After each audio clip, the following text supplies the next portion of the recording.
Hola, esto es un poco extraño, me siento como la maestra dando clases en línea, pero pues bueno, son las indicaciones que se nos dieron y nos corresponde a nosotros obedecer.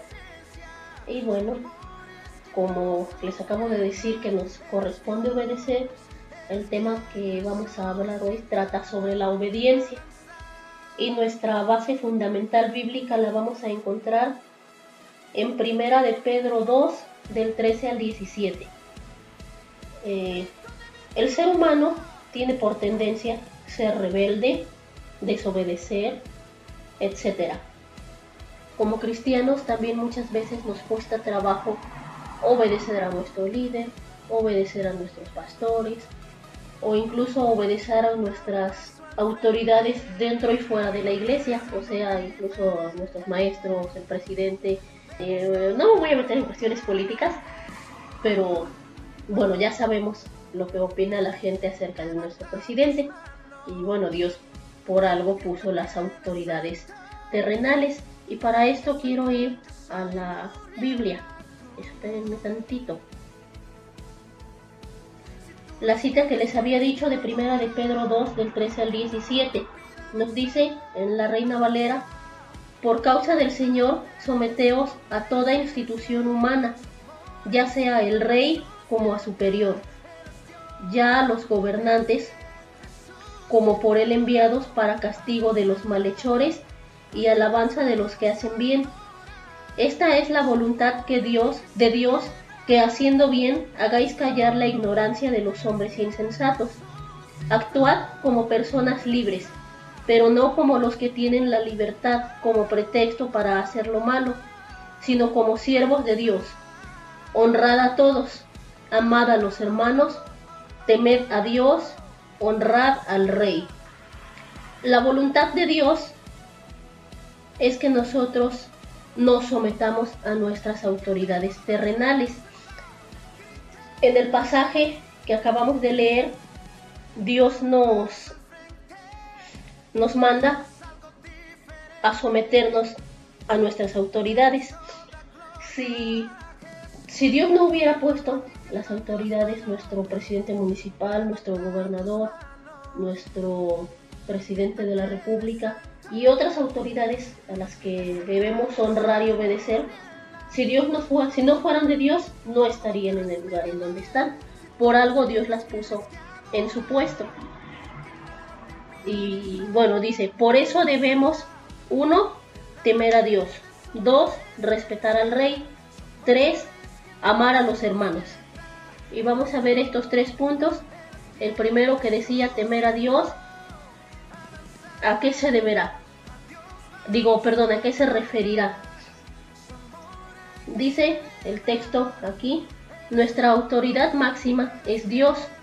Por eso el pasaje diciendo que la sumisión a cualquier autoridad humana es por causa del Señor, esto lo leímos en el versículo 13, dice, de hecho, es la razón por la que el versículo 16 dice que debemos vivir como siervos de Dios, y el versículo 17 nos dice que debemos temer a Dios. Temer a Dios, ya lo hemos visto en otras ocasiones, no se refiere a tenerle miedo. ¡Ay, ahí viene Dios, te va a castigar! No, no se trata de eso. Se trata de darle honra, respeto, sumisión, y que debemos confiar en Él. En este contexto, Pedro se refiere a que debemos ser sumisos y dar respeto a nuestras autoridades. Por esto, aquí el verbo temer se refiere a tener un corazón deseoso de obedecer a Dios.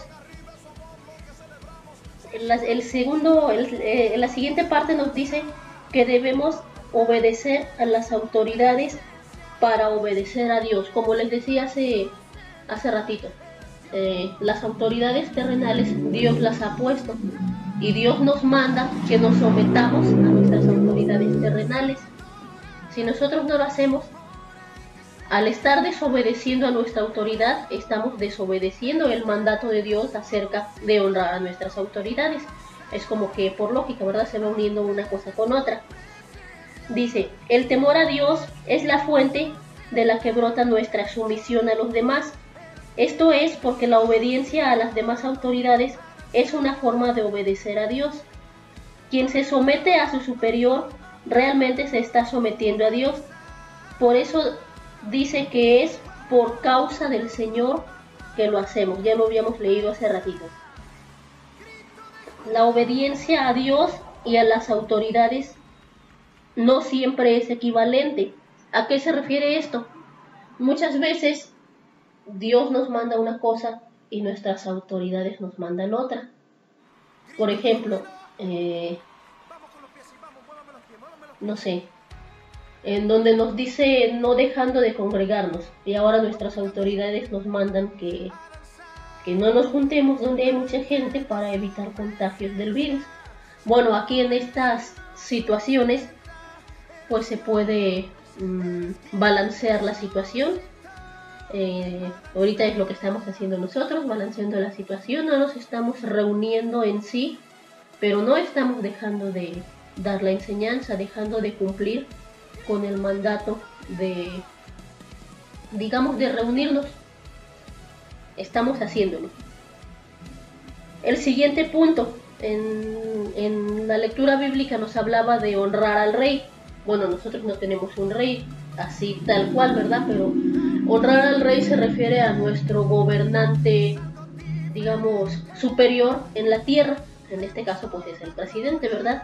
Nosotros no tenemos ningún derecho, aunque nuestro presidente se equivoque y esté bien loco y quiera rifar un avión, no tenemos ningún derecho a criticarlo, a desobedecer las indicaciones que él manda a través del gobierno y todo eso. No estamos en el derecho de deshonrarlo. Someterse al rey, o bueno, someterse a nuestra autoridad civil, nuestro presidente, gobernadores, etc., significa que debemos obedecer las leyes de tránsito, de no andar en la moto sin casco, por ejemplo, las leyes sobre los impuestos, en general, pues todas las leyes, ¿verdad? Las leyes civiles a las que estamos sometidos. La razón por la que debemos obedecer es porque ellos son enviados por Dios para hacer justicia. Un punto muy importante, no debemos buscar maneras de escabullirnos de nuestro deber, o sea, de escaparnos, ¿verdad? Dice, ahora debemos ser cuidadosos, de no usar algún pretexto con apariencia de cristianismo para no honrar a los gobernantes. Punto muy importante en lo que estamos viviendo ahorita, ¿verdad? No vamos a decir, otra vez volviendo a nuestro contexto bíblico, digámoslo así, que según nosotros muy cristianitos, y no es que la Biblia dice que no dejemos de congregarnos, pero nuestra autoridad nos está mandando por nuestro propio bien que no lo hagamos para evitar contagios innecesarios. Un ejemplo aquí muy claro es, por ejemplo, Noé y su familia. Imagínense si los hijos de Noé hubieran dicho, ay, mi papá está bien loco, ¿qué es eso de andar construyendo un barco? ¿Qué es eso de que va a llover? ¿Qué es la lluvia? Nadie sabe lo que es eso. Imagínense que uno de los hijos de Noé no se hubiera metido al arca o hubiera juzgado loco a su papá, que a lo mejor sí lo juzgaron loco, ¿verdad? Pero igual se metieron al arca. Si alguno de los hijos no lo hubiera hecho, pues no se hubiera salvado y se hubiera ahogado en el diluvio con todo el resto de la humanidad. Entonces, para esto es importante la obediencia a nuestras autoridades terrenales. Dice también, es bíblico, que en la obediencia está la bendición, en la obediencia a Dios, pero también en la obediencia a nuestras autoridades. Amar a los hermanos. No se refiere a nuestros hermanos de sangre, bueno, también, pero en este caso se refiere a nuestros hermanos en Cristo. Muchas veces, no sé, el hermano te ve que estás actuando en cierta forma mal y te reprende y tú te ofendes y te vas de la iglesia, te vas del grupo o no sé, ¿verdad? Cualquier cosa. El hermano sentidito que se enoja porque lo corrigen. No debe de ser así. Dice, si se dan cuenta, el texto coloca el amor a los hermanos dentro de la lista de las personas que debemos obedecer. La razón de eso es que nuestros hermanos también son una autoridad para nosotros. La iglesia tiene una autoridad sobre cada creyente. El hermano que es mayor que tú, por ejemplo, puede tener mayor sabiduría, o el líder o el pastor, cualquier persona en la iglesia que te pueda dar un consejo y que tú puedas acatarlo, no atacarlo, es distinto. De hecho es lo contrario, que tú puedas acatar el consejo del hermano, pues obedecerlo, ¿verdad? Eh, Dice, Dios nos ha dado autoridad, Dios le ha dado autoridad a cada hermano de cuidar nuestras almas, para corregir el bien, para apartarnos de los caminos malos, para llevarnos a la santidad que es agradable a Dios. Cualquier hermano que si pudiera llamar la atención si tú estás platicando en el servicio, o que te encuentre en la calle y te diga, oye hermanito, ya no has ido a la iglesia. Bueno, ahorita es distinto. Bueno, pues aceptar el consejo que te dé. La autoridad ha sido establecida por Dios. Cualquier autoridad terrenal, papá, mamá, maestros, patrones, pastores, líderes, el presidente, el gobernador, cualquier autoridad, Dios la ha puesto. Y Dios la ha puesto para que nosotros la honremos y la obedezcamos. Entonces yo te invito a que honremos a nuestras autoridades. Si tú vives, bueno, si vives con mamá y papá, obedécelos. Si vives con abuelitos, con tíos, obedécelos. Si estás en tu trabajo, honra a tu patrón, aunque te ponga a trabajar horas extras, aunque no te quiera pagar lo justo, tú deberes honrarlo. Dios te va a premiar si tú lo honras, y a lo mejor pues ese salario que tú consideras injusto pues va a crecer, ¿verdad? Y en sí, honrar a cualquier autoridad que esté sobre nosotros. Y bueno, es la invitación que yo te hago. Dios te bendiga. Esperamos vernos próximamente. No quisiera que estemos grabando prédicas por tanto tiempo. Todavía ni ha pasado una semana, o bueno, apenas está pasando una semana de que los dejé de ver y ya los extraño. Pero bueno, a lo mejor es porque siento que no los voy a ver en mucho tiempo. Nos vemos, Dios les bendiga, hasta pronto. Me olvidaba algo, les dejo por ahí un bonus para que no se les olvide que se queden bien protegiditos en su casa. Hasta luego. Conozco un lugar donde nunca te harán daño. Un lugar mágico, con encantos mágicos. Dentro de casa, dentro de casa, dentro